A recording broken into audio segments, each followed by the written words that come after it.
ಇನ್ನು ಮೈಸೂರಿನ ಮುಡಾ ಹಗರಣ ದಿನದಿಂದ ದಿನಕ್ಕೆ ಸಿಎಂ ಸಿದ್ದರಾಮಯ್ಯ ಅವರಿಗೆ ಕಂಟಕವಾಗಿ ಪರಿಣಮಿಸ್ತಾ ಇದೆ. ಸುತ್ತಕೊಳ್ಳುವಂತಹ ಲಕ್ಷಣಗಳು ಕಾಣಿಸ್ತಾ ಇವೆ. ಯಾಕಂದ್ರೆ ಈಗ ಸಿಎಂ ಸಿದ್ದರಾಮಯ್ಯ ವಿರುದ್ಧ ಮತ್ತೊಂದು ಪ್ರಕರಣ ದಾಖಲಾಗಿದೆ. ಸಾಮಾಜಿಕ ಕಾರ್ಯಕರ್ತರಾಗಿರುವಂತಹ ಟಿಜೆ ಅಬ್ರಹಾಂ ಒಂದು ದೂರನ್ನ ದಾಖಲು ಮಾಡಿದ್ದಾರೆ. ಹಾಗಾದ್ರೆ ಈ ಪ್ರಕರಣ ಈಗ ಯಾವ ಹಂತಕ್ಕೆ ಬಂದಿದೆ, ಏನೆಲ್ಲ ದೂರುಗಳು ದಾಖಲಾಗ್ತಾ ಇವೆ, ಇದ್ರ ಬಗ್ಗೆ ಒಂದು ಕಂಪ್ಲೀಟ್ ರಿಪೋರ್ಟ್ ನೋಡೋಣ.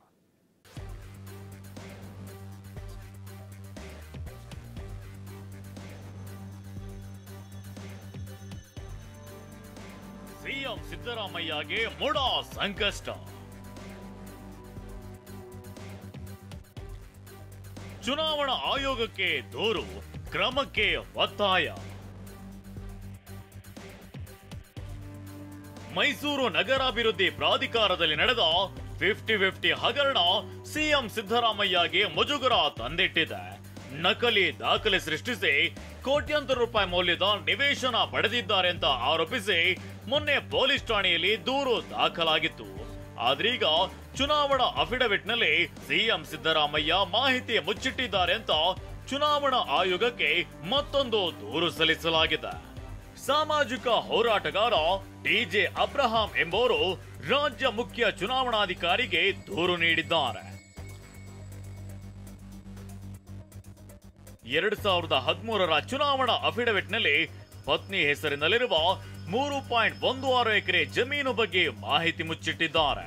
ಅಲ್ಲದೆ ಉದ್ದೇಶಪೂರ್ವಕವಾಗಿ ಕಲಾಂ ಖಾಲಿ ಬಿಟ್ಟಿದ್ದಾರೆ. ಹಾಗಾಗಿ ಸಿಎಂ ಸಿದ್ದರಾಮಯ್ಯ ವಿರುದ್ಧ ಸೂಕ್ತ ಕ್ರಮ ಕೈಗೊಳ್ಳುವಂತೆ ಒತ್ತಾಯಿಸಿದ್ದಾರೆ.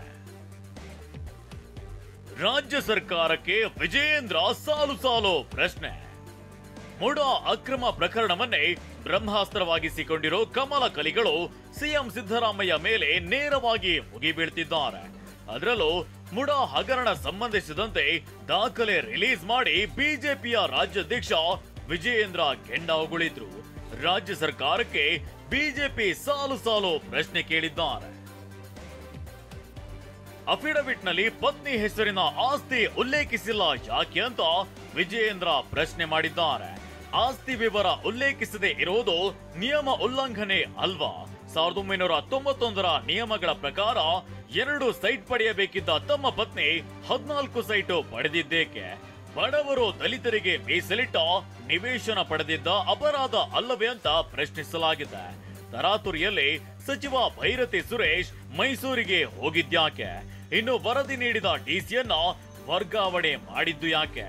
ಶಿಕ್ಷೆ ಆಗಬೇಕಾಗಿದ್ದ ಅಧಿಕಾರಿಗಳನ್ನ ವರ್ಗಾವಣೆ ಮಾಡಿದ್ದು ಯಾಕೆ? ಮೈಸೂರಿನಿಂದ ಕಡತಗಳನ್ನ ಬೆಂಗಳೂರಿಗೆ ಯಾಕೆ ತಂದಿದ್ದು ಅಂತ ಬಿಜೆಪಿ ಪ್ರಶ್ನಿಸಿದೆ. ಮುಡಾ ಪ್ರಕರಣವನ್ನ ಸಿಬಿಐಗೆ ಕೊಡುವಂತೆ ಬಿಜೆಪಿಯ ರಾಜ್ಯಾಧ್ಯಕ್ಷ ವಿಜಯೇಂದ್ರ ಆಗ್ರಹಿಸಿದ್ದಾರೆ. ಇದಕ್ಕೆ ತಿರುಗೇಟು ನೀಡಿರೋ ಸಿಎಂ ಸಿದ್ದರಾಮಯ್ಯ ನಮ್ಮ ಪೊಲೀಸರು ಇರೋದು ಯಾಕೆ ಅಂತಂದ್ರು. ಮಾನ್ಯ ಮುಖ್ಯಮಂತ್ರಿಗಳು ಸಿದ್ದರಾಮಯ್ಯನವರ ಒಂದು ಮುಖವಾಡ ಕಳಚಿ ಬಿದ್ದಿದೆ ಅಂತಕ್ಕಂಥದ್ದು ನಾನು ನೇರವಾಗಿ ಹೇಳೋದಕ್ಕೆ ಇಚ್ಛೆ ಪಡ್ತೇನೆ. ಸುಮಾರು 63-64 ಕೋಟಿಗೂ ಹೆಚ್ಚು ಬೆಲೆ ಬಾಳ್ತಕ್ಕಂಥ ನಿವೇಶನವನ್ನ ತಮ್ಮ ಪತ್ನಿಗೆ ಇವತ್ತು ಸೈಟ್ ಅಲಾಟ್ ಆಗಿರ್ತಕ್ಕಂಥದ್ದು, ಇದನ್ನ ಇವತ್ತು ರಾಜ್ಯದ ಜನರು ಕೂಡ ಪ್ರಶ್ನೆ ಮಾಡ್ತಾ ಇದ್ದಾರೆ. ಬೇರೆಯವರೆಲ್ಲ ಹೇಳಿದ್ದಾರೆ, there is no issue at all. ಈಗ ನಾವು ಜಯನಗರದಲ್ಲಿ ಕೊಡಿ ಅಂತ ಕೇಳಿದೀವಿ ಅಂದ್ರೆ ನೀವು ನೋಡಿದೀರಾ? ನಮ್ಮ ಅರ್ಜಿನ, ನನ್ನ ಹೆಂಡತಿ ಅರ್ಜಿ ನೋಡಿದ್ದೀರಾ? ಜುಲೈ 15ರಿಂದ ವಿಧಾನಮಂಡಲ ಅಧಿವೇಶನ ಆರಂಭವಾಗಲಿದೆ. ಮುಡಾ ಹಗರಣವನ್ನೇ ಇಟ್ಕೊಂಡು ಸರ್ಕಾರದ ವಿರುದ್ಧ ಮುಗಿಬೀಳಲು ಬಿಜೆಪಿ ತಯಾರಾಗಿದೆ. ಅಧಿವೇಶನಕ್ಕೆ ಬರಲಿ, ನಾವು ಸರಿಯಾಗಿ ಉತ್ತರವನ್ನ ಕೊಡ್ತೀವಿ ಅಂತ ಕಾಂಗ್ರೆಸ್ ಕೂಡ ಸಿದ್ಧಗೊಂಡಿದೆ. ಮೈಸೂರಿನಿಂದ ರಾಮ್ ಜೊತೆ ಈರಣ್ಣ ಬಸವ, ಟಿವಿ9 ಬೆಂಗಳೂರು.